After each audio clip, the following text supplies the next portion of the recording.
Good evening and welcome to Hoya News. I'm Miriam Samaki. And I'm Alicia Dunnigan. Thank you for joining us.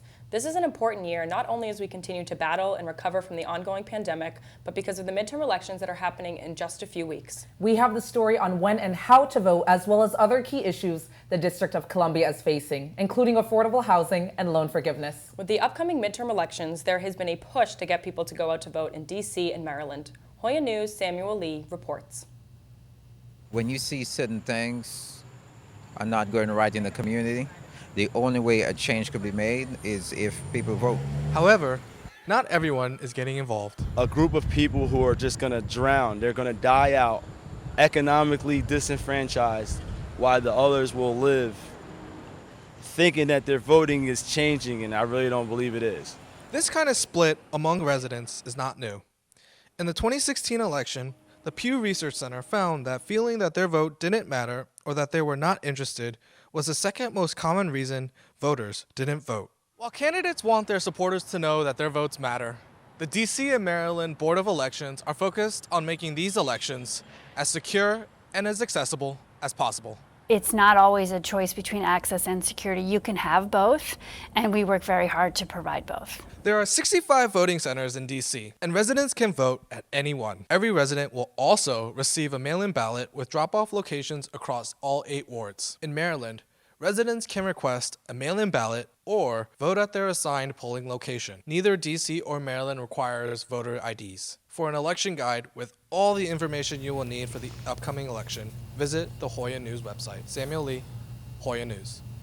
D.C. residents are sharing their opinion about the upcoming mayoral election. Incumbent Muriel Bowser is running against Republican Stacia Hall and Independent Rodney Grant. I am voting for Mayor Bowser. The pandemic has been a big challenge over the last 2 years, and I think she's done a really spectacular job navigating the complications that the pandemic has shown us. If Bowser is reelected, she will be the first three-term mayor since Home Rule in 1974. Election day is November 8th, and polls will be open from 7 a.m. to 8 p.m. While many residents in D.C. and Maryland are ready to vote in the upcoming election, some in Virginia may not get that opportunity. Virginia requires voters to present a valid form of ID when casting their ballots. Some say voter ID laws are nothing new and have been effective in making the voting process more secure. Others say these laws have instead disenfranchised voters, especially in lower-income communities. I'm a big proponent for everyone should be able to vote, and I think if you're going to have things in place that are hindering people from going out and voting, it's not necessarily a good thing, and we should probably change that. Everyone will vote if there's mechanisms in place for people to vote, and that we should try to strive towards something like that. Go to the Virginia election website to find out what is acceptable ID. And here are the important dates you should know for the upcoming election. In Virginia, you must register by Monday, October 17th. In D.C. and Maryland, it's Tuesday, October 18th. D.C. and Maryland will continue offering same-day registration for in-person voters on Election Day. And newly starting this November 8th, Virginia will also offer same-day registration. One last date to remember is mail-in ballots must be requested by October 28th in Virginia and by November 1st in Maryland. Georgetown University is also helping students take part in voting. In partnering with the Andrew Goodman Foundation, Georgetown students can now register to vote on My Access. Students can also request absentee ballots, find their polling location, and even get their state's candidates' information. Now to the fight to stop the monkeypox outbreak in the district. D.C. Councilmember Brooke Pinto says the federal government must secure more vaccines for communities most at risk. Health officials have tried to educate all communities on vaccine access. At one point, the district had the highest number per capita of positive cases. Those most at risk are gay and bisexual men. Pinto and others have urged the federal government to release more doses of the vaccine. And trying to work with DC Health to better engage with every community in the city and not just having locations set up for vaccines, but really being proactive in our education about access. Anyone who lives and works in the district can get vaccinated. There have been 501 positive cases of monkeypox. In Maryland, there have been a total of 682 positive monkeypox cases. The state continues its stance that the vaccine is not recommended for the general public to prevent the spread of monkeypox, but the health department still urges Maryland residents to register for a vaccine with an online database. Those individuals will be notified if the state's eligibility expands in the future. In Virginia, the health department expanded its vaccination criteria. Anyone who has had anonymous or multiple sexual partners in the past 2 weeks, sex workers, and staff who may have worked where sex may occur can receive the dose. The eligibility requirements now match that of the CDC. There have been 500 cases in Virginia. D.C. Ward 2 Councilmember Brooke Pinto unveiled plans to revamp downtown office corridors and transform them into mixed-use spaces after the pandemic. But providing affordable housing continues to be a pressing issue.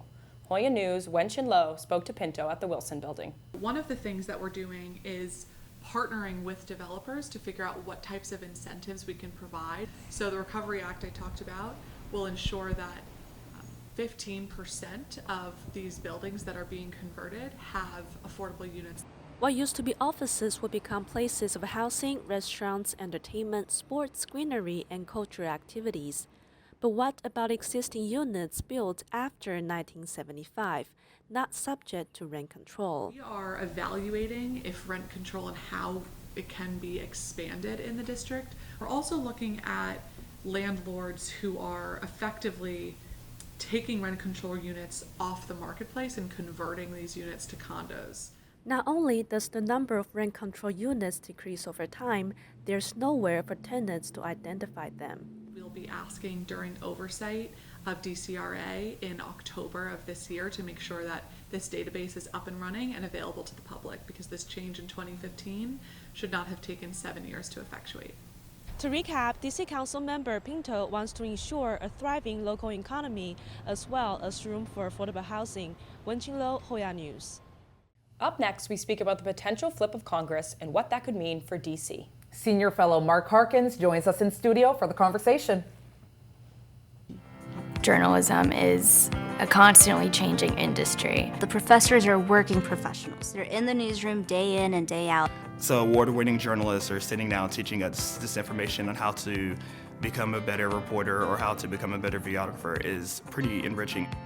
This city is your classroom. This is the center of power in the free world. I want my students to be hungry like reporters. I want them to be enthusiastic.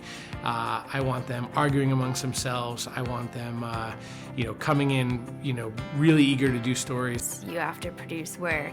You have to go out in the field and interview people. You have to find sources. I think in this day and age, it's better to be a multimedia journalist for sure, because the industry is so competitive, and you don't just want to have one specific focus. So you kind of have to be a one-man, one-woman show, and learning how to shoot video, edit video, write, tell stories.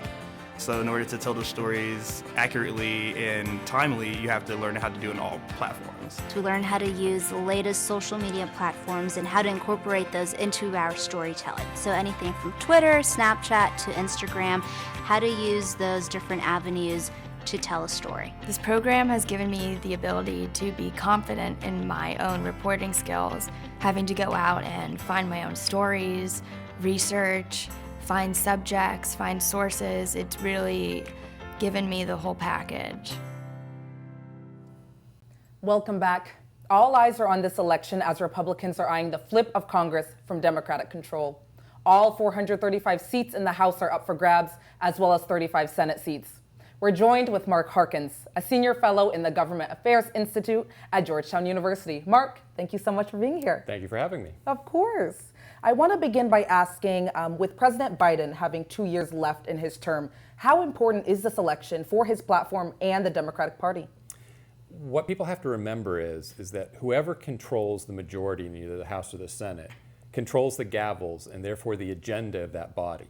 If President Biden wants a partner who can do things with them, his party needs to be the ones in control. So for Democrats, if they were to lose control of the House or to lose control of the Senate, that means the president wouldn't have that partner to get his agenda done. So therefore, this is critically important for his ability to get anything done these next 2 years.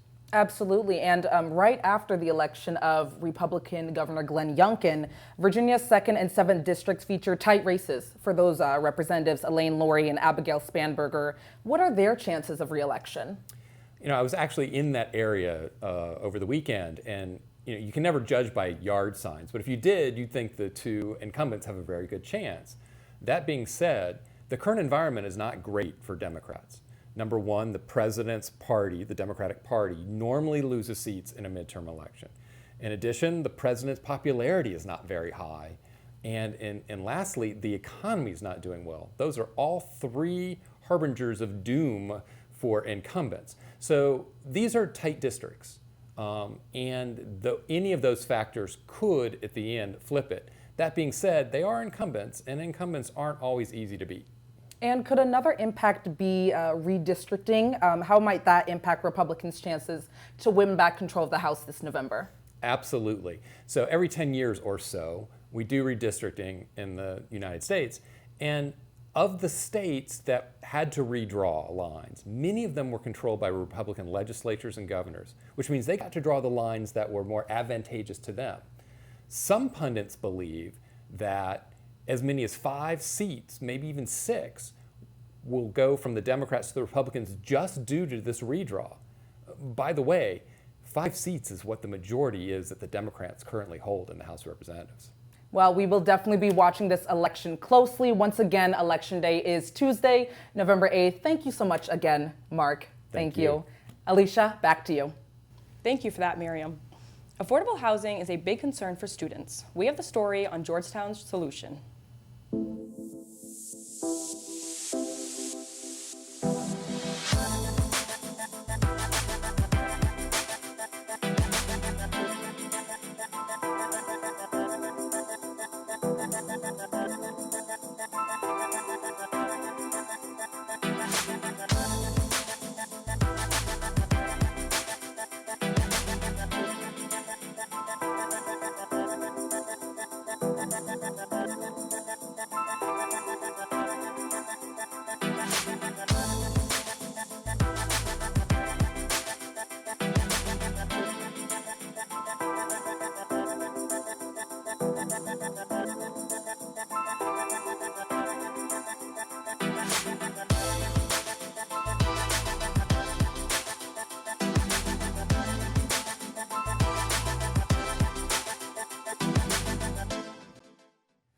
Welcome back. Georgetown students weigh cost, convenience, and location in order to find sustainable housing. A new Georgetown graduate student building may be a potential solution. Hoya News' Aiden McLean reports.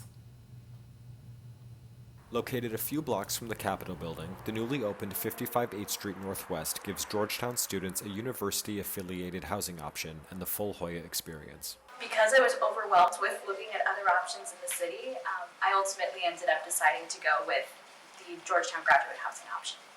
The brand new building in Noma offers amenities you wouldn't expect to find in a college dorm, like an outdoor patio and game room. For some students like Paloma and Teria, convenience doesn't always outweigh price. Realistically, the pricing at 55H is more expensive than your average apartment in DC. I decided that it was worth it to pay the extra price for right now, just so that I could get acquainted with the city. The cost of a studio apartment is roughly $2,500 per month, with square footage coming in just under $200. The Georgetown shuttle bus called GUTS helps students get to main campus, the law school, and School of Continuing Studies. The university could do more, particularly with the GUTS system, as a way of helping to facilitate, better, affordable units. Newly elected GradGov senators will discuss the housing issue more in the coming weeks. Aiden McLean, Hoya News. Next, we speak to Georgetown Police Sergeant Joyce Pearson on a new safety feature on the LiveSafe app. We'll be right back. Journalism is a constantly changing industry. The professors are working professionals. They're in the newsroom day in and day out. So award-winning journalists are sitting down teaching us this information on how to become a better reporter or how to become a better videographer is pretty enriching. This city is your classroom. This is the center of power in the free world. I want my students to be hungry like reporters. I want them to be enthusiastic. I want them arguing amongst themselves. I want them, coming in, really eager to do stories. You have to produce work. You have to go out in the field and interview people. You have to find sources. I think in this day and age, it's better to be a multimedia journalist for sure, because the industry is so competitive, and you don't just want to have one specific focus. So you kind of have to be a one-man, one-woman show, and learning how to shoot video, edit video, write, tell stories.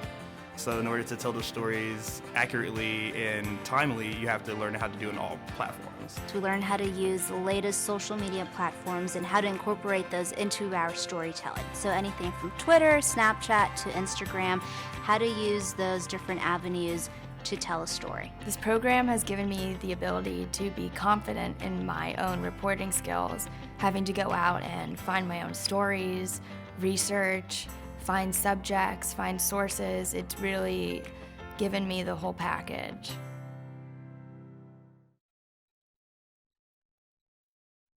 Welcome back. Georgetown University students and faculty received safety warnings about a homicide and multiple shootings. DC police said they responded to an incident on 7th Street Northwest where they found a man shot near campus. He later died at the hospital. About 2 hours later in the same area, police found 2 other people with gunshot wounds. They are expected to recover. Anyone with more information about these incidents are urged to call DC Police. Police at Georgetown University are prioritizing the safety of its students and faculty with a new feature on its app, Live Safe. Through this app, people can contact Georgetown Police anonymously about concerns including suspicious activity, harassment, noise complaints, mental health problems, and safety issues. We are joined here today with Sergeant Joyce Pearson from the Georgetown University Police Department to learn more about this app. Thank you for joining us today, Sergeant Pearson. How are you? Thank you, Allie, for inviting me. I'm doing well. So you're here to give us some more information about the app. So we want to focus on the School of Continuing Studies. The students here come to class mostly at night. So what features does the app offer that can support them through their walks out alone at night in Chinatown? Oh yeah, absolutely. So through the Live Safe app, it allows direct communication to GUPD, right? And you can request a safe walk. We would do that virtually for you guys. And you can also have either your friends or family connect as well through the Live Safe app, and they can watch you walk to your destination. So when you connect through the app for that feature, does it automatically share your location with whoever you choose to? Correct, it does. So whomever you provide the contact information for, they will be the ones tracking you via the app. And they get a notification when you leave and arrive? Absolutely. Okay. So it will start tracking you once you leave your destination, and then it will also send like a notification that says you made it to that destination. So what about the shuttle buses? Could you give me a little more information about what's offered for the students here at this campus? Yeah, so the shuttle buses run every day for you guys, and it goes back and forth to main campus and the Law Center, and the last shuttle will pick you up here at 10:15. So do they have to request a ride through the app, or is there a set schedule? So there's a set schedule, and it's available on the website. So you can look that schedule up, but I do know the last ride is at 10:15. That I do know. Good to know. Yes. Noted. So what are some of the other unique features that this app offers? This app is so amazing. Like you could request a safe walk like we talked about. You could also request mental health information. You can also request a sexual assault information or emergency response information.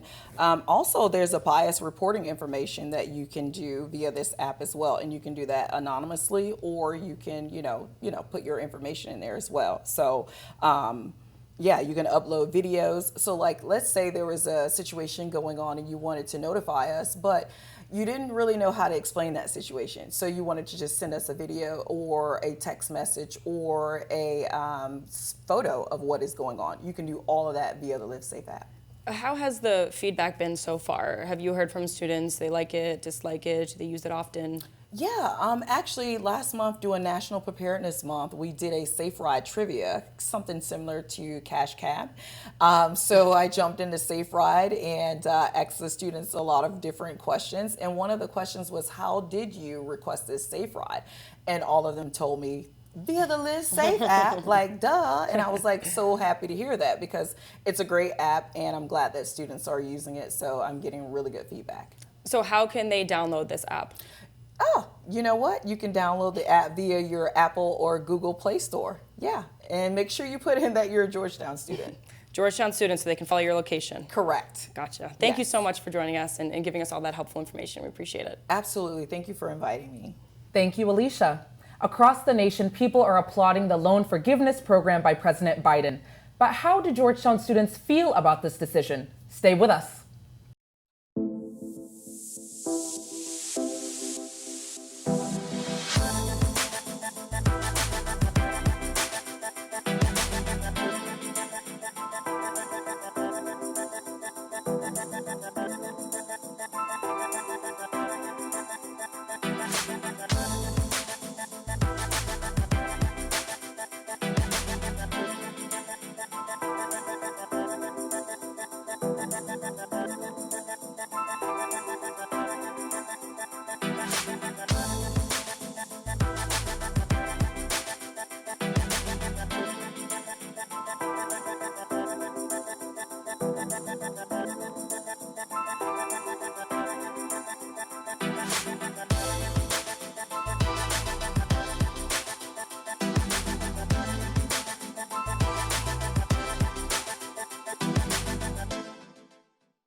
Welcome back. President Joe Biden announced a historic loan forgiveness program last month, forgiving up to $20,000 in federal student loans for millions of Americans. The Education Department is creating an online application which is expected to be released in early October.